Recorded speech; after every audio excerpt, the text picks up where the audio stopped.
Om Shanti. Today I'd like to talk about the in and the out and the in. As in the breath, bringing in fresh new oxygen and breathing out older, more stale air is sort of like the today from yesterday. We breathe in a new state, we breathe in a new future, we breathe in a new tomorrow, we breathe in a new second, we reinvent and realign ourselves. It's a process of the in and the out. And also the vision images coming in through the retina to the visual cortex and our conceptual understanding of what we're seeing, what we're looking at. As the in then comes out to an outer vision to understand, formulate an image of what is seen, understand it and feel it. Sound comes in through our ears and comes out through our mouth.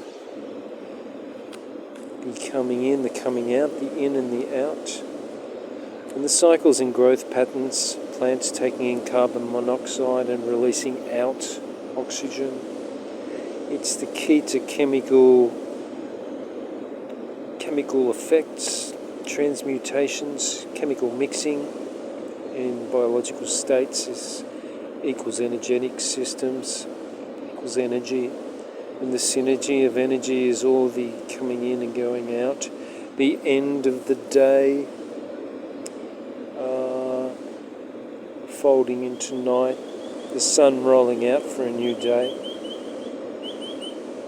Food and nutrients ingested in and what's left pushed out. Education and thoughts, feelings, understandings of experience and learning coming in from personal understanding. The person expresses outwardly their thoughts, words, feelings and actions conducive to level of knowledge and experience. Conception and birth is all about in and out. The soul's reincarnation into the body at the end of days, released out of the body yet again. It's worth noting also how the mental emotional mirror affects the in and the out, and the out and the in. Feelings coming in from outside, the outside stimulus, and the feelings from inside us going out to the outside world. From the inside world that we correlate through feeling and understanding. A feeling is impulsed in a within realization from what's seen and understood by the level of awareness and knowledge of the individual. These impulses can lead to revelation and also has a latent potential for the epiphany.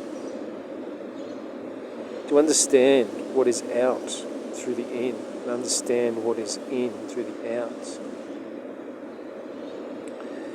So, do you see what's truly there, or is your vision marginalised by what you want to see, by what you desire to see, or by what you demand to see?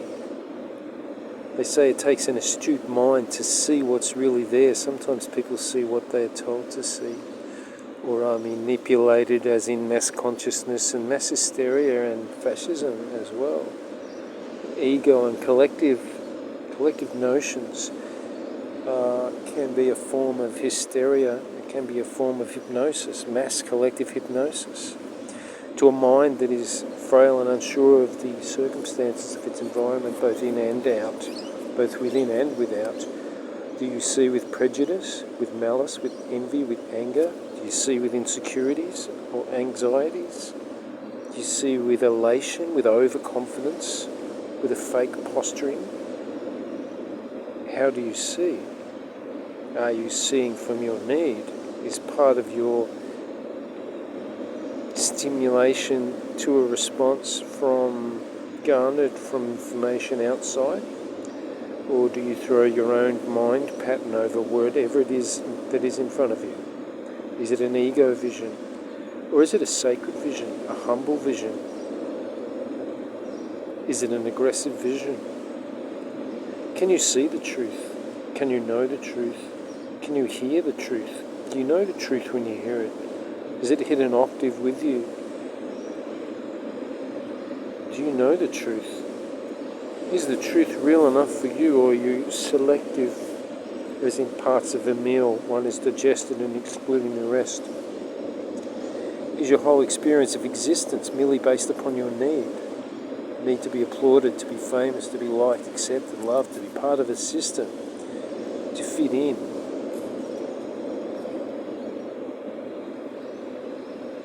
So, in and the out is profound, really makes us what we are.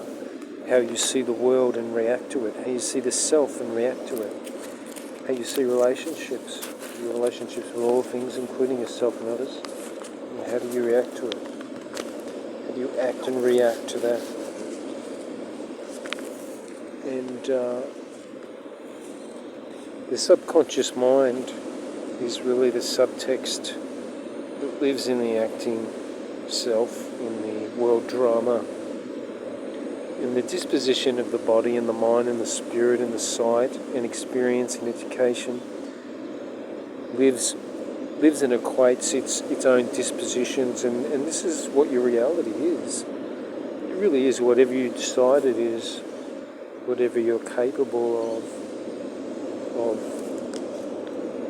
working out inside from the outside impulses. You can breathe in stillness. You can breathe in stillness, and you can breathe out stillness by concentrating the mind on the stillness as you breathe in and out. All of life really is an in and an out, a rhythm, the cause and effect, rhythmically affecting cells and affecting atoms, and the atoms that make you up, and the atoms surrounding you in your field, aura field, energy field, Merkaba field. The Merkaba field has a 54-foot radius. It's 54 foot north toward the North Pole, 54 foot through the Earth toward the south, toward the Earth, and it's a diamond energetic field. It's a giant diamond with you in the center. So the center becomes still. The outside is still, the inside is still, the mind is still. For as it breathes, the mind moves in and out with the breath. As the breath moves in, the mind is carried along with the breath. And as the breath moves out, the mind is carried out with the breath, and in and out. And the mind itself is attached with and carried along with the rhythms of the breath. Here the out and the in become one cause and effect. The vibration is centripetal, that is, it spirals anti-clockwise, and its spin moves toward the center. It's the opposite of looking out. If you're looking out, the vision spins clockwise centrifugally and diffuses your essential substance into multiple idea boxes, fantasies, sensations, multiple thoughts of past and future, like endless embers shooting out of a fireplace uncontrollably. The endless picture show of the mind leaping out and about from a needful heart. And in stillness, it is resolved in its full heart. It is not needing. The mind is the picture of calm waters reflecting as a clear mirror silence. The mind is a single point. It is the center of creation.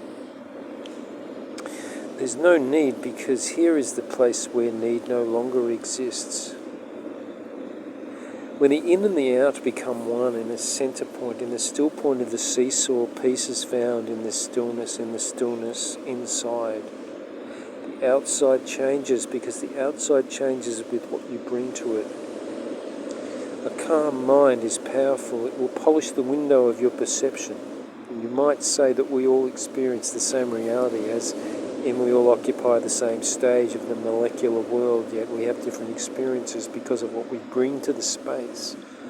The space changes. The environment changes. The inner environment and the outer environment changes with what we bring to it. And relationships change with what we bring to it. Our relationships with all things, the way we relate, is relative. And calmness is not combative. and it will not add fuel or fire, but will extinguish a hostile state, either in or out. Vibration is the cause of the effects of your life. Calmness will force, through the power of stillness, a cooler field and a peaceful effect. Cause and effect, the in and the out. Be the cause of your own effects through the power of peace, through stillness, inside and out. So it's in this place of stillness, in the centre of the in and the out, where they become one. That the out and the in are no longer separate. They're in a rhythm, a correspondence, and a deep meaningfulness. Meaningfulness is not found on the outside. And this is a sanctuary that cannot be touched, invaded, insulted, in this powerful Shangri-La on the inside. Do not think that it is fantasy you are experiencing. You are the effect of your causes and vibrational frequency and energy connectedness with the in and the out, the above and the below, and the rudimentary fundamental laws of creation and the principles of science and physics. As you think, so you are. As you imagine, so it is. As it is in, so it is out. And so it must be. Yet again, imagination is the birthplace of creation. Every cell and atom responds energetically, for health or otherwise, by vibration. It is the all of you, past, present, and future. So the hidden mind that informs and dictates the reality of the inside and the outside is the subconscious. The subconscious mind is the subtext that lives in the acting, mortal world drama and the ever-unfolding stage of life. It is the mind that is linked to feeling beneath the conceptual brain. When you look in the mirror, that mortal frame is reflected to the conceptual brain. This is all an outer shell, the mortal self, as a small sea creature living in a shell. So, a small sea creature living in a shell. Is the sea creature the real creature or the shell? Well, actually both, because both are carbon-based life systems, but the creature inside the shell that moves the shell, that leaves the shell, that makes the decisions of the outcomes of the shell, is the real creature making the decisions, and it's the conceptual brain that links to the body, and the subconscious works with feelings behind the stage, the subconscious mind. And the same is within the human. The inner eye perceives the value and need of the heart in the subconscious mind, umbilically connected to the soul, and will become the body when you sleep and dream. The subconscious mind never ever sleeps, is always awake. When the body goes to sleep, the subconscious mind becomes the body. So who is the real you? Your subconscious never sleeps ever, and is the real you. The awake body is the dream you are dreaming. It's temporary. The body conks out and goes to sleep. And your so-called awake state is the dream, because the soul linked to feeling is the unconscious feeling mind, which underpins and underscores your awakened state and is the existent dream body when you're asleep. So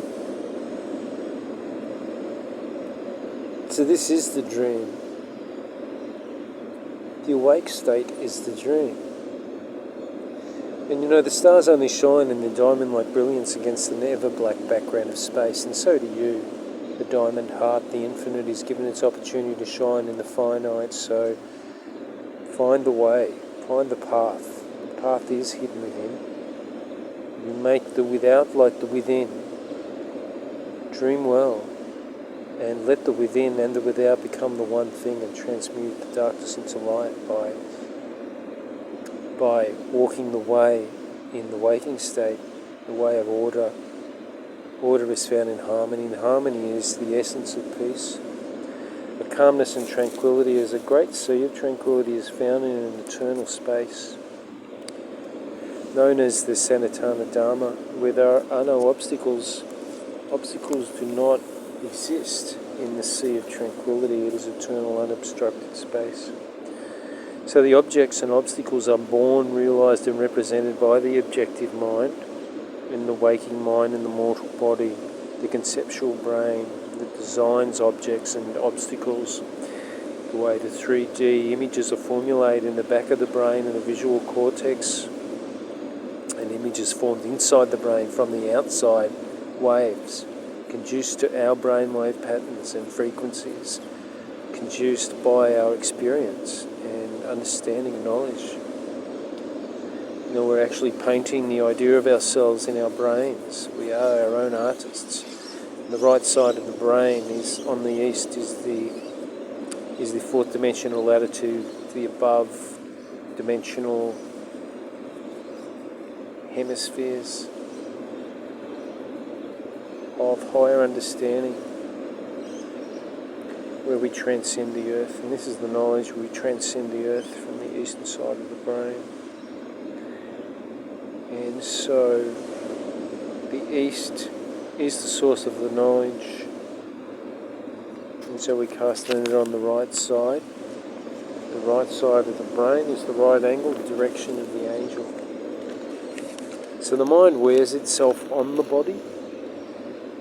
That is, the conceptual brain wears itself on the body, connected to the body, and the body really is the outside mind, representing the state of the mind, the inner self, the inner person. Ultimately, nothing is hidden. You might think you're successfully hiding yourself, but every nuance of thought, feeling, etc. of the inner paradigm is shown and seen outside and recognisable in the in-between moments. The inside is shown on the outside, even if you think it can't be seen. It's the result of the mortal physical body is grown from the inner self. Your fitness, your attitude, your aptitude, your movements, the intonation of your voice, your inner beliefs, grief, joy, etc.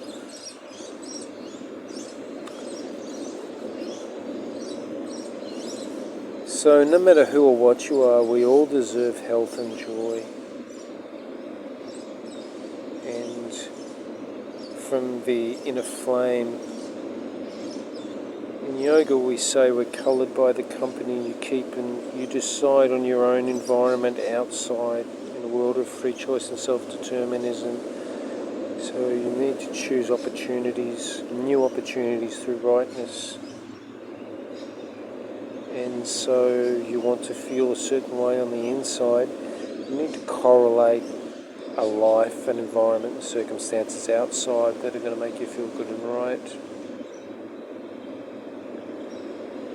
So this is evolution, is to empathise with your own self as well as others who deserve such empathies. To neglect yourself is a version of self-harm. So give up on obligations and go with the opportunities. The opportunities come with creating a new inner vision, to create a new outcome, cause and effect, the in and the out. Be yourself and everyone else is already taken. To live is the rarest thing in the world. Most people just exist, that is all. To quote Oscar Wilde. To quote Oscar Wilde again, yes, I am a dreamer, for a dreamer is one who can only find his way by moonlight, and his punishment is that he sees the dawn for the rest of the world.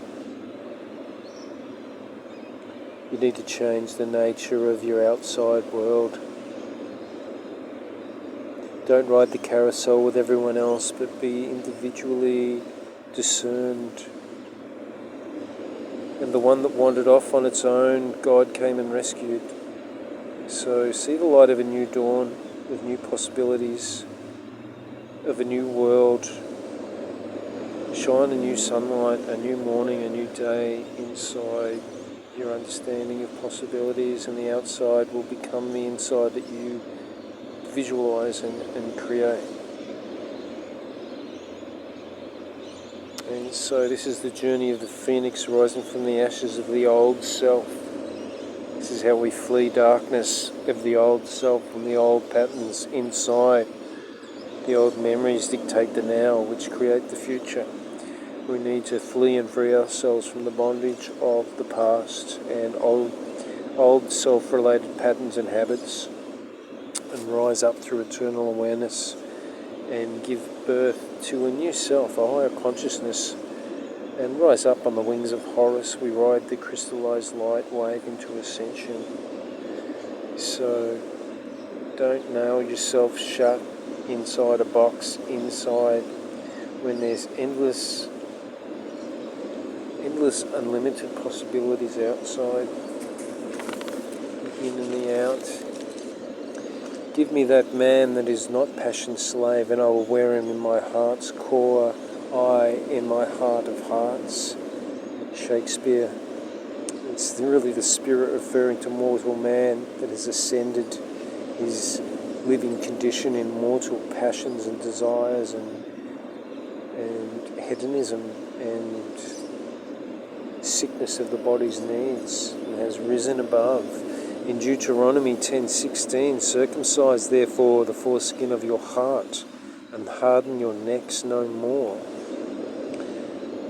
End of quote. So the heart is the womb of where the soul gives birth to the second birth. It's not in the stars to hold our destiny, but in ourselves, Shakespeare. So we visualize the star in our hearts and equate it to the stars in endless space, shimmering white light.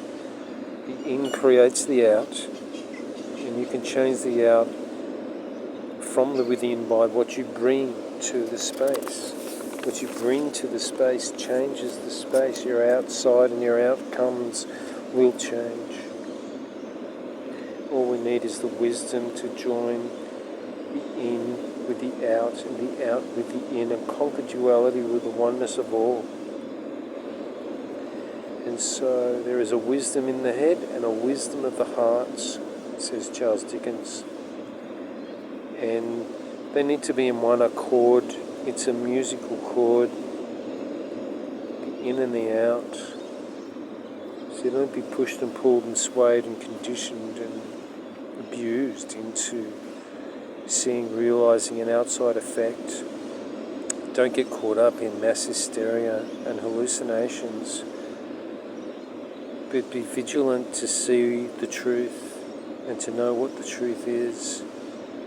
And it comes from within to the without, and the without will adjust itself to your vigilant vision from the within. Om Shanti.